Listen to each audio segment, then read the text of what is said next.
ইসলামী রাজনীতির অর্থ হলো আল্লাহর বিধান অনুযায়ী রাষ্ট্র পরিচালনা করার জন্য জনমত গঠন করা। আজকের দিনে অনেকেই মনে করেন রাজনীতি কেবল ক্ষমতার লড়াই, দলীয় সমাবেশ, মিছিল, মিটিং আর বক্তৃতা। কিন্তু ইসলামী রাজনীতি হলো সামাজিক ন্যায়, মানুষের কল্যাণ এবং আল্লাহর নির্দেশনা বাস্তবায়নের অন্যতম গুরুত্বপূর্ণ মাধ্যম। রাসূল সাল্লাল্লাহু আলাইহি ওয়াসাল্লাম বলেছেন, মাল্লা ইয়াহতাম্মু বিআমরিল মুসলিমিন ফালাইসা বিমুসলিম।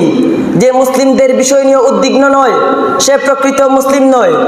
ইসলামী রাজনীতি ব্যক্তিগত নৈতিকতার সঙ্গে সমাজের কল্যাণকে একত্র করে অসহায়দের সুরক্ষা, দারিদ্র্য দূরীকরণ, ন্যায় ও নিরাপত্তা নিশ্চিত করা, এগুলো হলো ইসলামী রাজনৈতিক দর্শনের মৌলিক স্তম্ভ। ইসলামী রাজনীতির মূল উদ্দেশ্য কি? ইসলামী রাজনীতির মূল উদ্দেশ্য হচ্ছে সমাজে ন্যায় প্রতিষ্ঠা, অসাম্য ও দারিদ্র্যের নিরসন, মানবিক ও আধ্যাত্মিক কল্যাণ নিশ্চিত করা। ইসলামী রাজনীতি কেবল ব্যক্তিগত ফায়দা হাসিলের রাজনীতি নয়, ইসলামী রাজনীতি হলো সমাজের কল্যাণের রাজনীতি। ইসলামের রাজনীতি মানে দেশের সম্পদ লুটে পুটে খাওয়া নয়। ইসলামের রাজনীতি হলো অসহায়দের সুরক্ষার রাজনীতি। ইসলামের রাজনীতি মানে দেশের সম্পদ বিদেশে পাচার করা নয়। ইসলামের রাজনীতি হলো দারিদ্র্য দূরীকরণের রাজনীতি। ইসলামী রাজনীতি মানে কেবল ক্ষমতার লড়াই নয়, ইসলামের রাজনীতি হলো ন্যায় ইনসাফ কায়েমের রাজনীতি।